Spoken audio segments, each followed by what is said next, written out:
Resourceful Designer, episode 222, Focus Locally.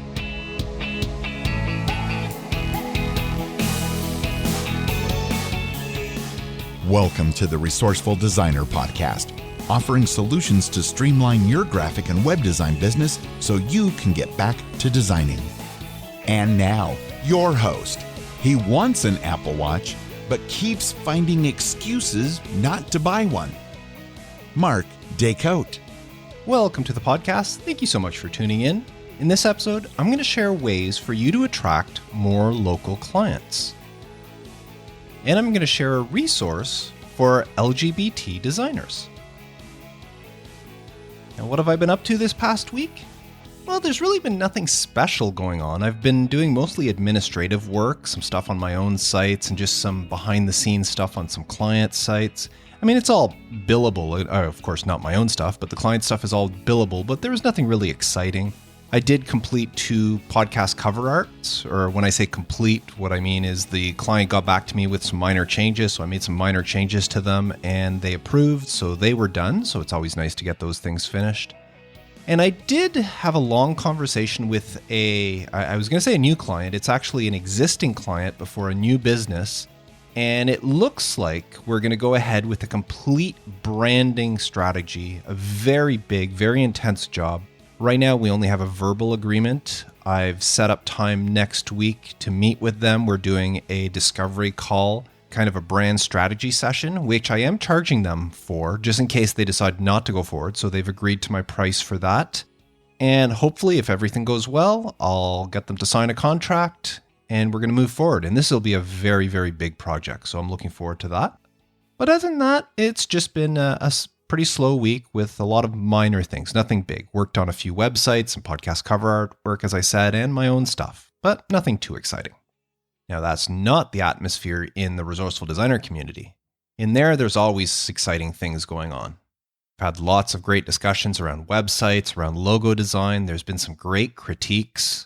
Seems a lot of the members are creating logos these days, and we're asking for critiques from us, and a lot of great advice. I really love the community for that.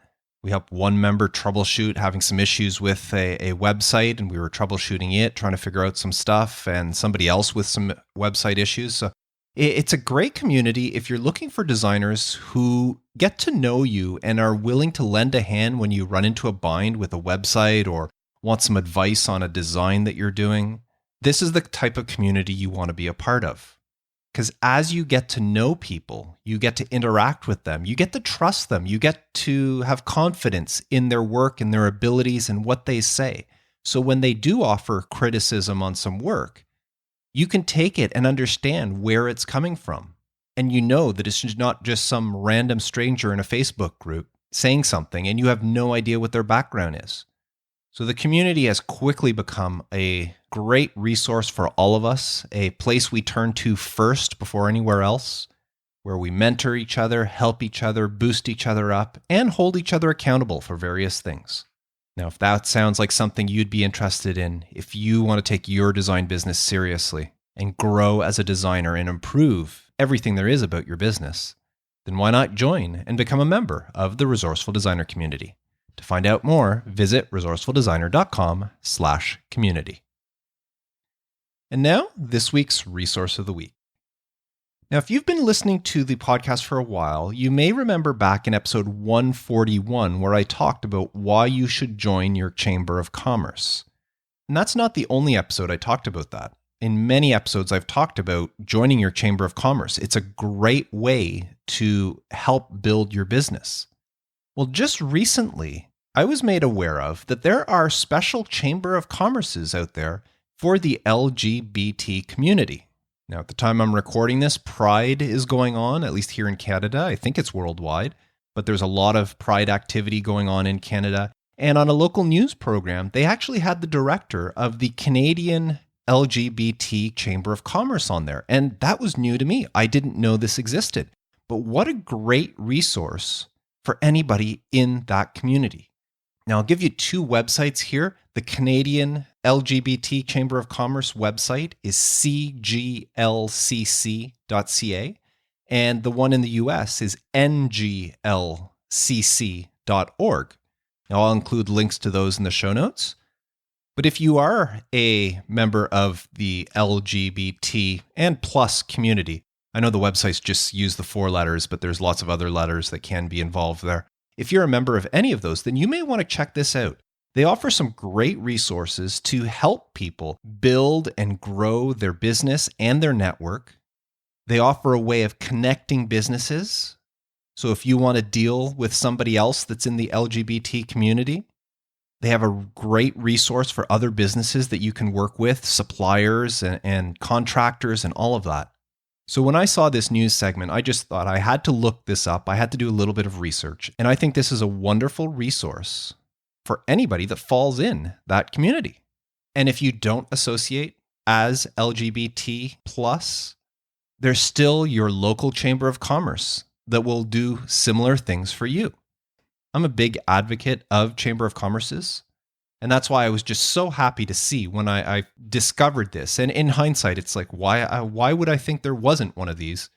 But I just know that so many people can benefit from these sources and resources. So I'll include the links to both the Canadian and the American websites in the show notes for this episode. But if you're not in the US or you're not in Canada, have a look, do a search. I'm sure in your local area, there is something similar. So that's this week's Resource of the Week. And now, focus locally. Now, I've talked about the importance of local clients on the podcast before. Back in episode 99 of the podcast, it was specifically about offering the world a shop local mentality. It's almost a guarantee that any designer that's starting out their own design business will find their first client in their local area. After all, it is much easier to find a client from the people you already know or the people who already know you. Now, it may be a friend, it may be a family member or somebody you've associated with, but chances are when you start your business, your first client will be someone local. Now, of course, as your design business grows and you expand and you become better, you're going to want to expand that reach and acquire clients that are farther and farther out until you finally have a global reach. That's the dream of most designers. But no matter how far out you go, you never forget where you started. Because in a pinch, your local market, those local clients, are where you can almost guarantee you'll always be able to find work from. Now, I remember when I first started my business back in 2005. For the first few years, all of my clients were local. In fact, I think all of them were within a 20-kilometer radius from me. Then, as my business grew, I started picking up a few clients in Ottawa and a few in Montreal. Both of them are roughly about 100 kilometers from me, which is about an hour away. And then it expanded, and I started getting clients across all of Canada. And then I grew and expanded into the US until I started picking up clients all across the US. And then finally, I started picking up clients globally. Now, in recent years, I can tell you I've worked with clients in Australia, in the Netherlands, in Brazil, in Ireland, in Germany, Hong Kong, and I'm currently working with a client in Peru. And there's probably some other countries I'm not even thinking of right now.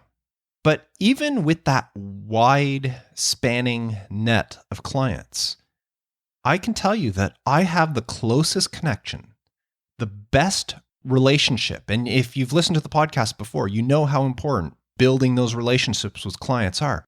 Well, I have the best relationships with my local clients. And I'm not alone. You ask just about any successful designer out there, and they'll tell you there's something special about working with someone nearby. For one thing, it's easier. When working with a distant client, somebody in another country or somebody that's just not close to you geographically, there's so much that you need to know to learn about not only the client, but about their environment. You don't only need to know who they are, but where are they located? Where are their target market located? What's the environment like where they are? What's their competition like locally where they are? And so forth. There's so much information you have to learn. But with local clients, you already have the inside scoop. You're familiar with your local area, or at least you should be. So there's a really good chance that you can relate with the client when you talk to them. And if for some reason there's something you're not already familiar with in your local area, it is very easy for you to quickly become familiar. But in most cases, you already know your local environment. You already know, or at least you can easily determine your client's competition. And when it comes to competition, a lot of clients don't realize who their competition is. But being local yourself, you get a feel, you get to know the individual places that could possibly be competition to your clients. And all of this inside knowledge of your local area gives you the advantage over any other outside designer, somebody not from your area. Plus, you have the advantage that you can actually sit down and talk face-to-face with your local clients. Now, maybe not right now as I'm recording this. We're still in the middle of COVID-19. So maybe face-to-face meetings are not the thing, but this will pass and you will be able to meet face-to-face with people again. And face-to-face can only deepen that oh so important relationship that I'm always talking about. Because you can only get so close to somebody over video or over phone. It's just not the same as meeting them in person. Now look at it from the client's perspective. I'm sure clients would much rather work with someone who's local than with somebody that they can only deal with over the phone or the internet. Don't you feel that way? And I'm not just talking about design. This goes for everything. I'm thinking back last year, I had to replace a couple of windows in my house. They were defective and I got 4 quotes. I got quotes from 2 local companies and then I got quotes from 2 companies in Ottawa. These were businesses in Ottawa, Ontario, which again is an hour away from me, but their website said that they do service my area. So I got quotes from them as well. Well, I ended up choosing one of the local companies, not because they were the cheapest price, because they weren't.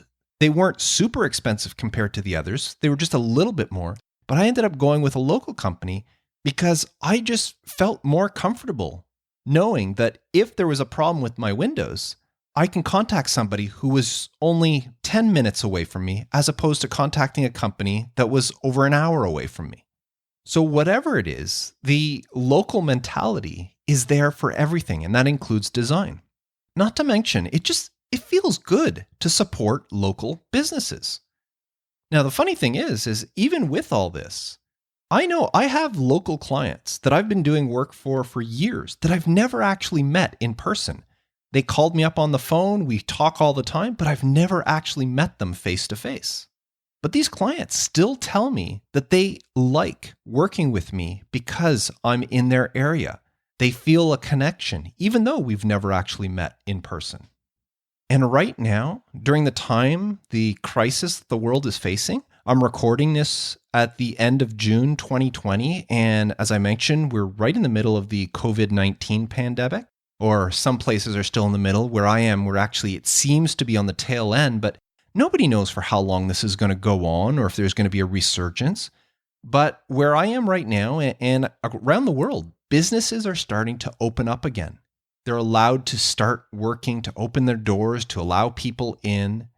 And some of those businesses are going to need the help of a designer. They may need to change their signage. They may need to create marketing material explaining the new post-COVID operating procedures that they're now following. Restaurants that are offering takeout may need new menus to eliminate certain foods that they don't have available right now. Whatever it is they need right now, as businesses are starting to open up again, everyone is concerned about their local economy. This pandemic took a huge toll on everybody.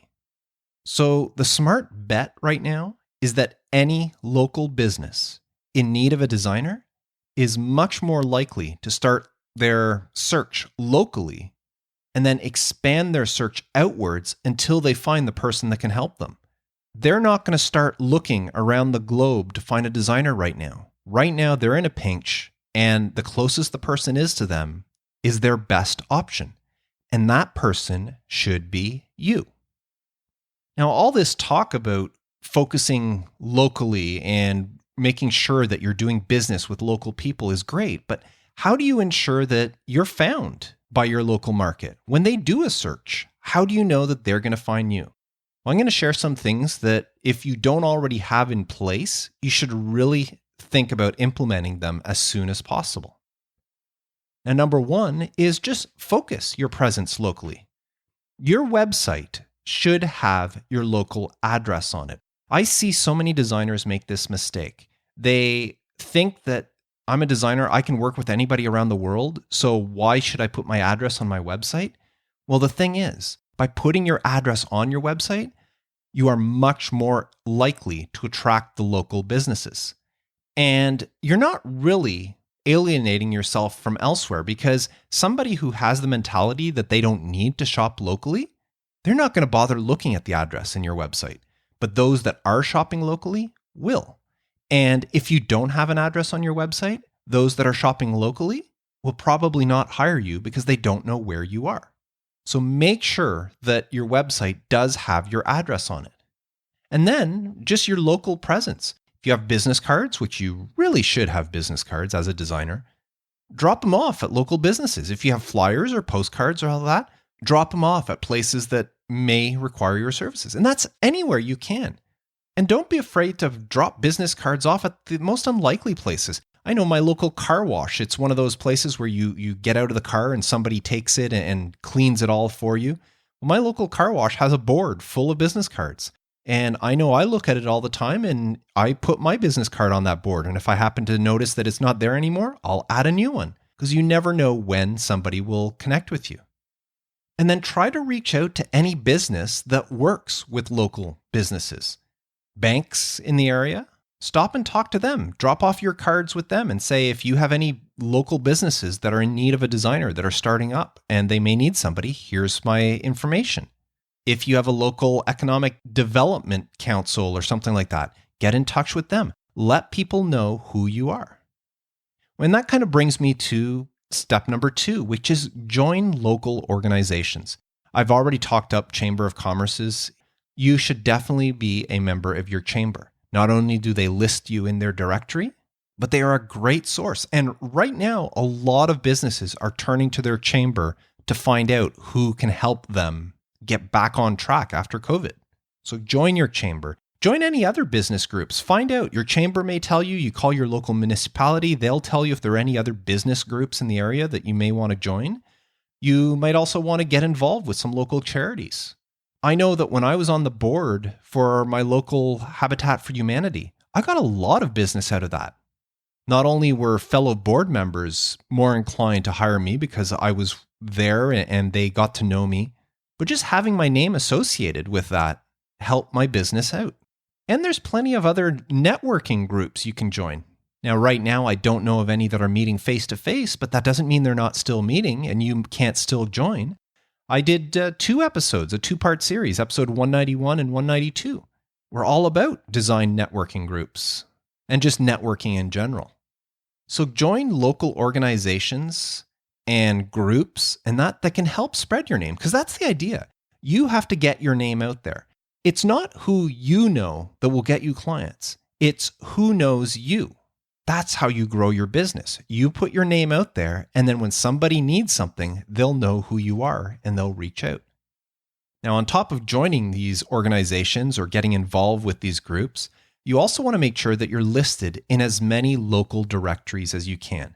Now, it's inevitable. There's going to be some sort of directories. The Chamber of Commerce is one. They always have a business directory, or most chambers do. But there's so many other directories that you can be a part of as well. Sometimes local newspapers will list business groups. Other people, the township I live in has a business directory. The city has a business directory.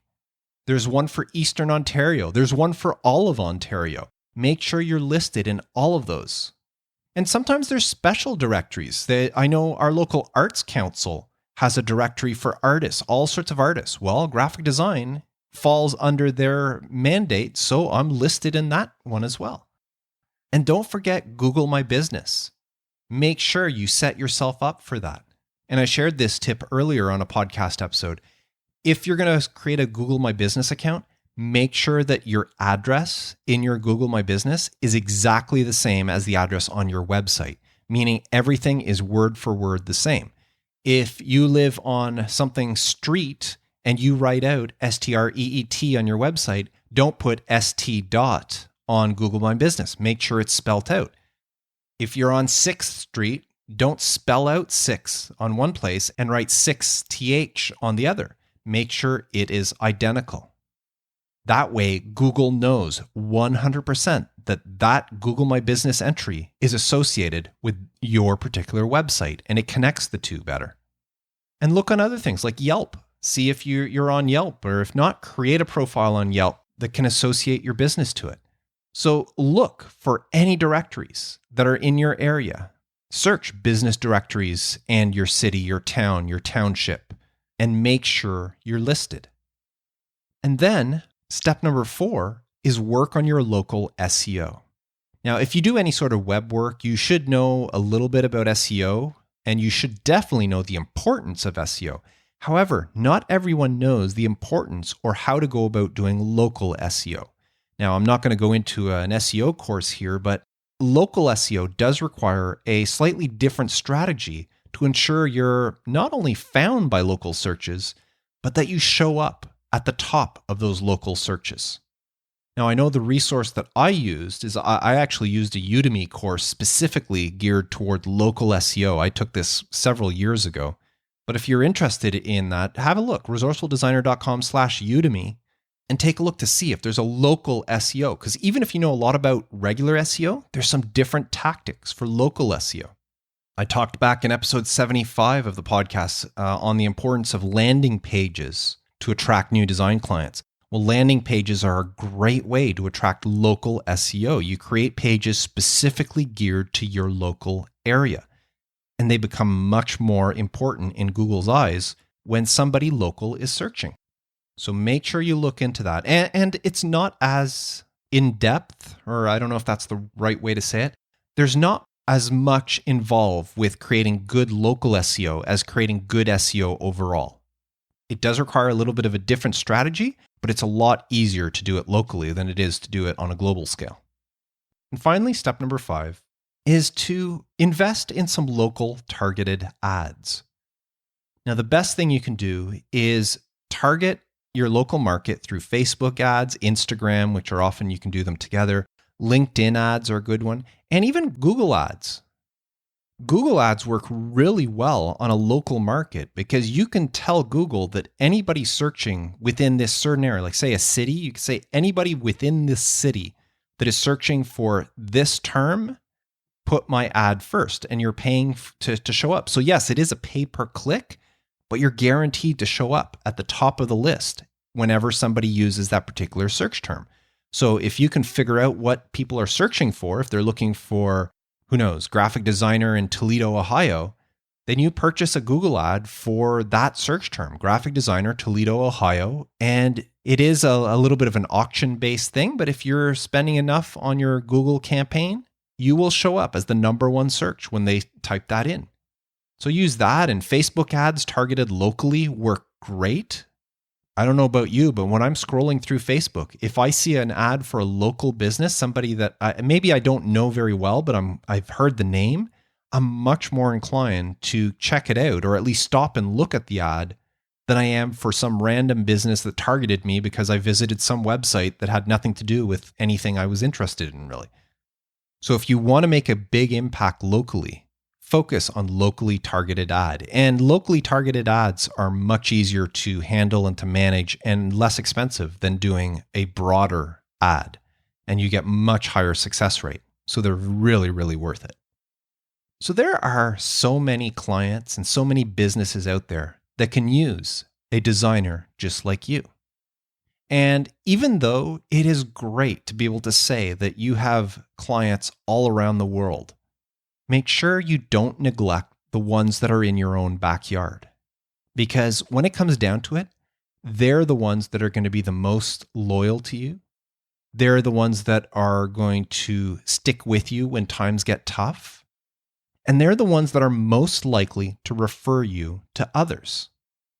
If a local business asks you for a recommendation, you're much more likely to recommend somebody else that's local than somebody that's across the globe. And that's common amongst all industries. So your local clients are your best word of mouth marketing that you can get. So make sure that you are doing everything you can to get yourself and your services in front of those local clients and those local businesses that can use you. Especially right now, as we're coming to the end of this COVID thing, or hopefully, knock on wood, coming to an end of this, it is your best bet for getting new clients and new work to help sustain and grow your design business. Now, I would love to know, how much effort do you actually put in to finding local clients? Leave a comment for this episode at resourcefuldesigner.com/episode 222. So thank you very much for tuning in. I hope you enjoyed this episode. If you'd like some other great conversation all associated around running a graphic design business, then consider joining the Resourceful Designer community at resourcefuldesigner.com/community. And don't forget, if you or another designer that you know, or any business person that you know that is a member of the LGBT plus community, let them know about the special Chamber of Commerces that are geared just for them. It's a great way for them to grow their business, and for anybody else. Your local Chamber of Commerce is a great resource for you to grow your business. So that's it for me. I look forward to talking to you again next week. But until then, I am Mark Decote, wishing you all the best with your graphic design business and reminding you to stay creative.